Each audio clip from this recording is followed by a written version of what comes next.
Welcome back, everybody, to Anonymous Addiction Deprogramming Podcast here on YouTube. You know, we're on the Spotify also. I just got another account, new account on X. I'm on the old Twitter, but it's X now. So I got a new account on X. Check us out. Don't forget to subscribe.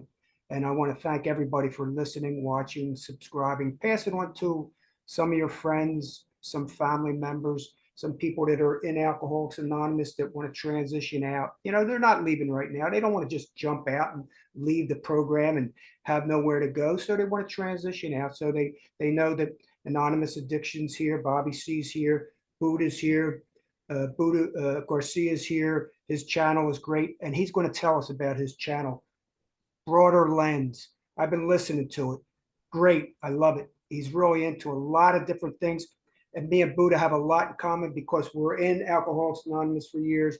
We kind of seen what was going on. We became aware of certain things. Our consciousness started to open up, and we kind of evolved out of there. And this is where we are today. Buddha, welcome back. Yeah, thank you for having me back. Yeah, Broader Lens Podcast. That's the name of my channel I created a few months ago, maybe going on 3 months now. And it's just questioning stuff. I always say it's for weird people. You know, I like the term word mistake because the weirdness in me honors the weirdness of you. But it's about really having an open mind and questioning things and just staying open-minded and asking some great minds that I admire come on and that are philosophers, spiritual teachers and stuff. And I like to throw in some nuggets with recovery too. So like I'll ask them, is it healthy to call yourself an alcoholic over the years at meetings and get their take on it. But yeah, just all different types of topics from trauma addiction to ancient history and spirituality, religion, questioning religion and so on. So yeah, if you're interested, come and join. Yeah, beautiful. I've been listening to a bunch of podcasts, and I think maybe we'll get hooked up. Hopefully, we'll get hooked up in January with, I think, Kate Montana with Cracking the Matrix. And I really enjoy, I'm a kind of a conspiracy guy, which they use the word conspiracy is just connecting dots and finding out truth about what's going on. But we're going to talk about the how in Alcoholics Anonymous. Everybody heard HOW, how, honesty, open-minded, and willingness. I found out during my transition, during my awakening in Alcoholics Anonymous, I found out that the honesty was, I was honest about my drinking. The open-mindedness was about, yeah, I'm open to the program. I'm open to be programmed. And the willingness is I'm willing to listen. I'm willing to listen what the program has to offer. But that was it, and it kept on going back to that. And what do you think about the how that you discovered in Alcoholics Anonymous and what you see it today as being? Well, I think it was very helpful for me personally in the beginning. Like you said, you just described it pretty well. They told me early on, this is how you get sober, and then they switched it over to the who. This is who stays sober that continue to have that willingness, honesty, and open-minded.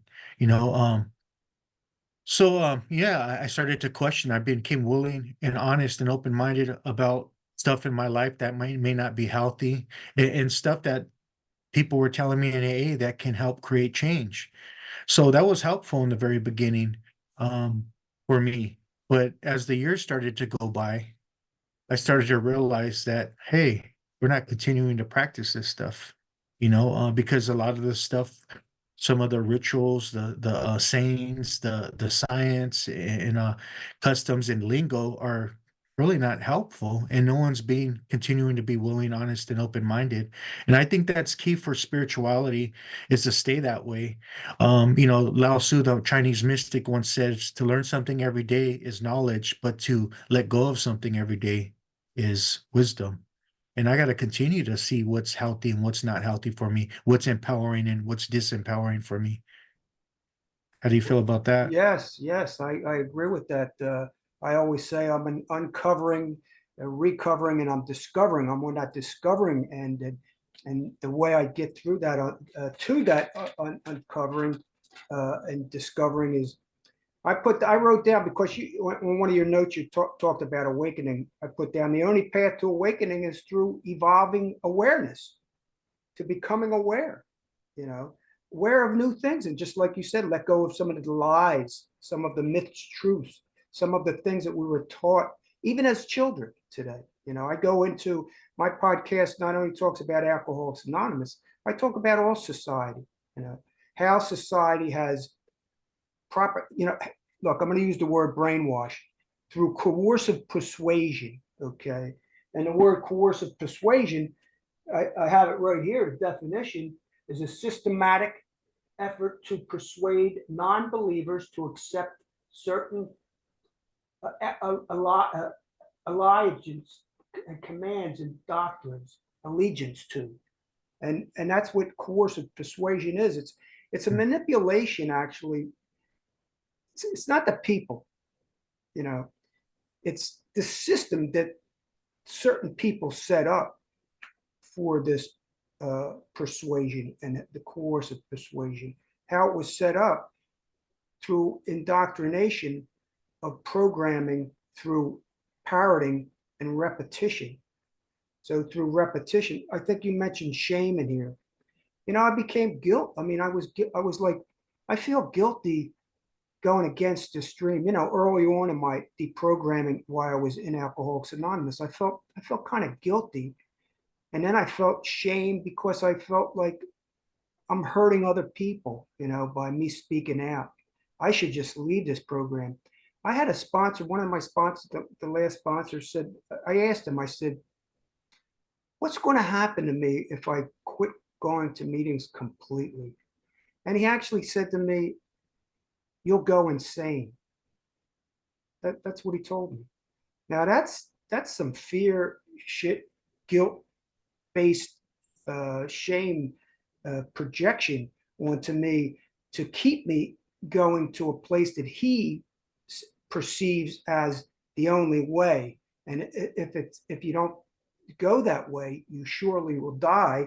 And like, even in this step right here, this tradition, I always go back. See, I research this thing. I use this as my research to deprogram it. I research it to find out what wasn't true and what I know today. Like in the long, see, there's a short version of the traditions and there's a long version of the traditions, right? And it says the long version, not in the short version, but in a long version, each member of Alcoholics Anonymous is but one small part of the group. Now that's the group think. We'll get into that. That's the group think, right? That's the collective thinking of the group tank in Alcoholics Anonymous. AA must continue to live, or most of us will surely die. Now, that sentence right there is a guilt sentence to keep me from going out of the program, And even if you look into some of the definitions of a cult, one of the definitions is isolating members and penalizing them for leaving, seeking inappropriate loyalty to the leaders, dishonoring the family unit. In the very beginning, they told me, get rid of your people, places, and things, and I did. I listened, and I did. I left all my friends. I left all my AA became my family. The Society of Alcoholics became my more important family than my own family or my friends. And they told me to put Alcoholics Anonymous in front of everything. Did I just rear off on something crazy tangible? No, not at all. I think as I sat in the rooms as the years go by, I had to continue to practice willingness, honesty, and open-mindedness, right? And I started to realize, like, hey, these beliefs, these limiting beliefs, these harmful, fear-based belief systems are not true to me. So I had to be willing to be honest within myself, and not continue to repeat stuff that's not healthy for me. Because words have power, beliefs have power. And sometimes I believe that fear-based belief system and shaming can help create relapse in people with 25, 30 years because of that unhealthy belief system that's in the unconscious collective, I like to say. And conscious thoughts repeated often enough become unconscious thinking. So when you stop doing what they're doing, and you start to develop shame and guilt and remorse within yourself, and next thing you know, you're drinking again because you need to get rid of those feelings. So I wish they would do a study on that, the placebo effect, right? And the nocebo effect. But yeah, I gotta.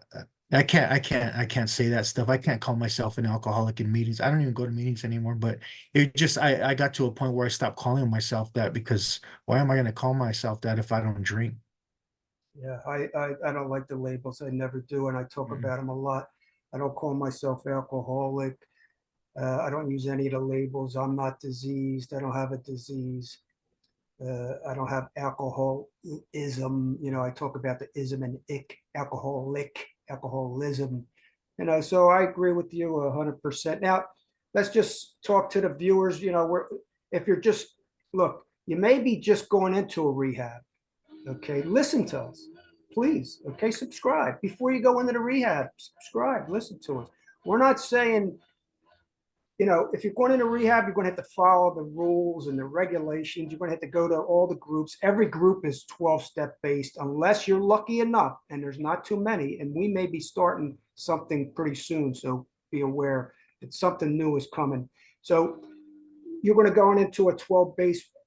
I actually went and ran groups many, many, many times. I just got my certification. I had to do what I did was I did a little investigation on my own. So I got certified, went in and did some studies in rehabs recently, very recently, not far from me in California. Because we all know California and Florida is the mecca, the mecca of treatment center. And I always talk about the addiction recovery treatment industry scam, because a lot of it is just a scam. Um, Back to you, Buddha. One thing I realized in the rooms was that the big book was meant to take someone that is suffering from what they called alcoholism at the time. But to read it over and over as the years go by, that keeps you on survival mode sobriety, I call it. And that's dangerous. I mentioned before that word daily reprieve. Reprieve means delay from impending punishment. So if I believe all I have is a daily reprieve and I'm always running, that's not freedom that the book talked about. So it's dangerous. It's dangerous to continue to hold on to that literature that's it's outdated for one. The science is outdated. Some of the lingo, a lot of the lingo, the culture is different today. So there's a lot of changes they need to make. So I try not to really put them down because I don't want to become ugly myself. But I also want to challenge it, because if I put it down all the time, for me, they can't hear me anymore. So I want people to be able to hear me and challenge in a way where they can listen and maybe question things for themselves. But because in bottom line, newcomers are still going to go there, it's still going to exist. So but I also believe there's a beautiful. I never looked into smart recovery like you have, but there's movements popping up because the collective, the consciousness within the world is wanting more change. There's addiction. It's a 5 to 8% success rate, so we're not doing. There's always room for improvement. And AA's been closed-minded toward change. So Yes, I that's agree. dangerous. Very, I agree. And look, anonymous addiction. I'm talking about all addiction, not just Mhm. alcohol. This deprogramming podcast is about all addictions, addictions to government, okay, addictions to religion. We're talking about all kinds of addictions. People wouldn't even think, how am I addicted to government or politics? Well, we, Yeah. we can get into that on a different podcast, and I'm sure a lot of the cracking the matrix has something to say about that. But right now, we're talking about alcohol, drugs, but we're not really. Actually, what we're talking about is life. We're talking about addictions to all kinds of different things, because the big thing's going to be social media. That's going to be the next biggest thing. Our poor little grandchildren, the 1, 2, 3 years old, you see them walking around in the in a little being pushed in a wheel with baby carriage with their little monitors here. And these things were going to be attached to them. This is AI right here. We've been attached to AI. So we're going to be talking about a lot of addiction to AI. This is artificial intelligence right here. It's good. It could be used as greatness. It could be used as good, and that's what I think Buddha uses it as, to our benefits and to society's benefits, to human society. We're talking about human survival here. So when we're sharing, we're really into this, and we share hopefully to help some people out there. Because if we're not helping others, then this channel, I wouldn't even have it existing.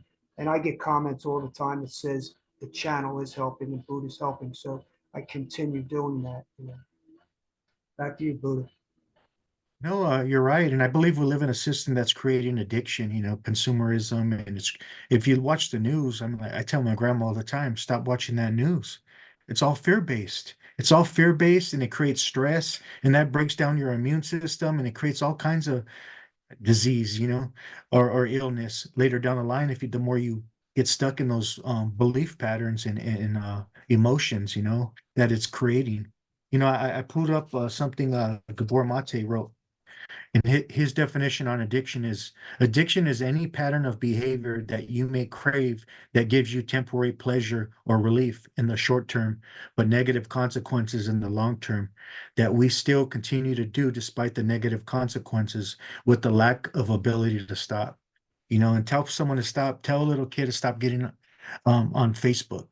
The mental health, the rate with depression, anxiety, and all that crap, has is a lot more of a problem than it was in 2011. I don't know if you've seen that show, Social Dilemma, the creators of Facebook and stuff, but they talk about how they walked away from social media and Facebook, how in the beginning it was all meant for a good thing, but now it's creating all this harm in the collective psyche for people. Yeah, yeah.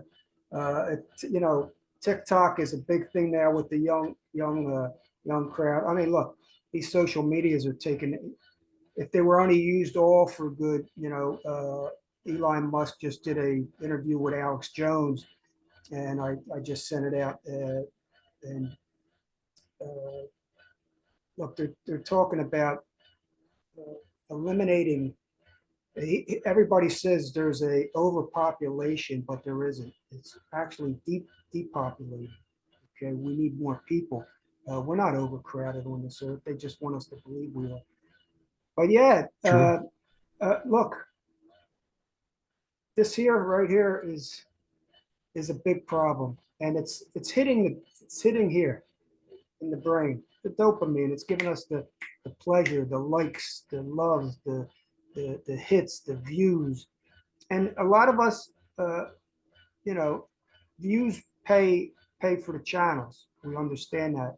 The ones that get more views, the ones that get more advertising, and they get paid for their channels. That's a fact. We understand that. But when we're listening to I don't mind them making money off of that if they're putting out good information.